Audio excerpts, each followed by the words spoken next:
الحمدللہ والصلاة والسلام علی رسول اللہ۔ جہاد کی حکمت۔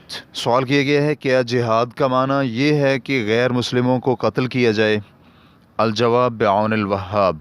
جہاد کا لغوی معنی انسان کا اپنی طاقت صرف کرنا اور جد و جہد کرنا۔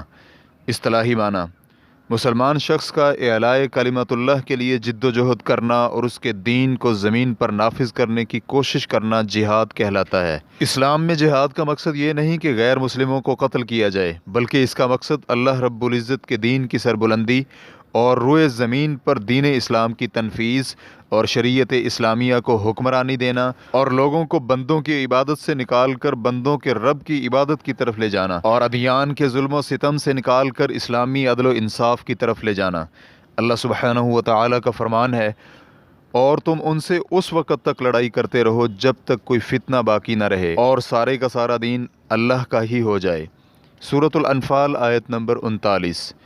شیخ عبد الرحمن السعدی اس آیت کی تفسیر میں کہتے ہیں، اللہ سبحانہ و تعالیٰ نے اپنے راستہ میں جنگ کرنے کا مقصد بیان فرمایا ہے کہ اس کا مقصد غیر مسلموں اور کافروں کا خون بہانا نہیں اور نہ ہی ان کا مال حاصل کرنا ہے، لیکن اس کا مقصد تو یہ ہے کہ دین اللہ کا ہو جائے اور باقی سب ادیان پر دین اسلام غالب ہو جائے اور شرک وغیرہ کو ختم کر دیا جائے۔ اور اس آیت میں استعمال کردہ لفظ فتنہ سے بھی یہی مراد ہے۔ لہٰذا جب مقصد حاصل ہو جائے تو پھر نہ تو کوئی لڑائی ہے اور نہ ہی قتل و غارت۔ ریفرنس کے لیے دیکھیے تفسیر ابن سعدی صفحہ نمبر 98۔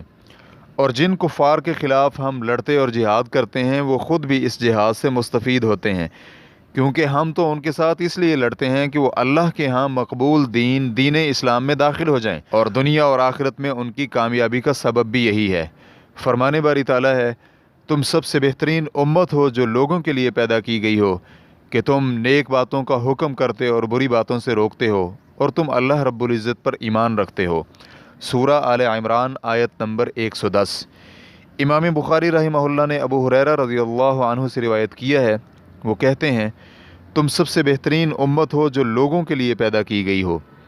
ان کا کہنا تھا، لوگوں کے لیے سب سے بہتر وہ لوگ ہوں گے جو زنجیروں میں جکڑ کر لائے جائیں گے حتیٰ کہ وہ اسلام قبول کر لیں گے۔ صحیح بخاری حدیث نمبر 4557۔